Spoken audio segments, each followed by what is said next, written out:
அடிபட்ட காயம். அடிபட்ட காயம் உள்காயத்தை ஊமக்காயம் அப்படின்னு சொல்லுவாங்க. அதுக்கான மருந்து தயாரிக்கும் முறையை பற்றி பார்க்கலாம்.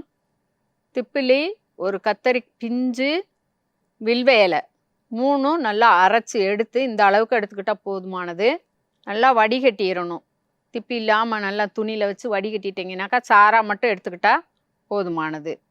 இப்போ இது கூட சாரை விட கூட நல்லெண்ணெய் நிறையா இருக்கணும். ஒரு 20 மில்லி சாறு மருந்துனாக்கா ஒரு 30 மில்லியாவது எண்ணெய் இந்த சாரோடு கலந்து ரெண்டும் சேர்ந்து ஒரு 50 மில்லி இருக்கிற மாதிரி நீங்கள் வெறும் வயிற்றுல குடிச்சிட்டிங்கனாக்கா உங்களுக்கு அந்த அடிபட்ட வலி குத்தல் எடுக்கிற மாதிரி இருக்கிறது, ரத்தக்கட்டாக இருந்துக்கிட்டு அப்படியே எரிச்சல் கொடுத்துக்கிட்டு இருக்கும், வீங்கி போயிருக்கும், கலலை கட்டி மாதிரி இருக்கும்.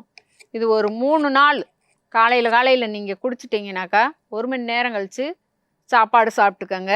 மாமிச உணவுகள், புளித்த உணவுகள் சாப்பிட்றத தவிர்த்துட்டு சாப்பிட்டிங்கனாக்கா அந்த உள்காயம் அடிபட்ட வலி சரியாயிரும்.